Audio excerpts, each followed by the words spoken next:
జై శ్రీమన్నారాయణ. ఈరోజు బీరకాయ మెంతి పచ్చడి. ఒక 2-3 డేస్ ఉంటుంది. ఇది ఎలా చేసుకోవాలో చెప్తాను, వినండి. బీరకాయని ప్యాన్ పెట్టుకొని 2 స్పూన్స్ ఆయిల్ వేసి బీరకాయలు పొట్టు కొంచెమే తీయాలి, మధ్య మధ్యలో పొట్టు ఉంచాలి, ఉంచి వేపుకోవాలి.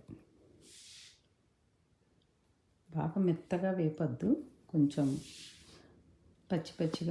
పచ్చితనం పోయేటట్టు వేపాలి. వేపి పక్కకు పెట్టుకోవాలి. అదే ప్యాన్లో ఆయిల్ వేసి తాలింపు గింజలు, మెంతి పొడి,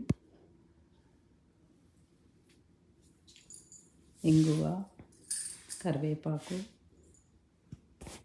అన్నీ వేపుకొని పొయ్యి కట్టేయాలి. ఎల్లిపాయ పేస్ట్ దంచుకొని వేసుకోవాలి. కారము, ఉప్పు, పసుపు అన్నీ వేసుకోవాలి. మీ క్వాంటిటీకి తగ్గట్టుగా వేసుకోవాలి. నేను చూపించడానికే చేశాను. ఇది చాలా బాగుంది. అన్నీ వేపుకున్నాక బీరకాయలు వేపినాయి ఇంట్లో వేసి కలియబెట్టాలి. పొయ్యి బంద్ చేయాలి. బంద్ చేసి అన్నీ కలుపుకోవాలి. చింతపండు పేస్ట్ నేను చేసుకున్నాను, 1/2 స్పూన్ వేసుకోవాలి.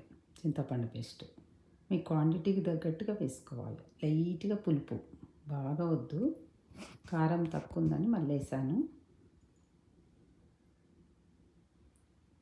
వేసి కొంచెం ఆయిల్ వేయాలి.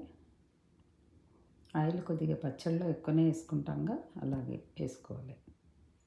ఇక ఇలా ఉంటుంది. అప్పటికప్పుడు బాగానే ఉంటుంది.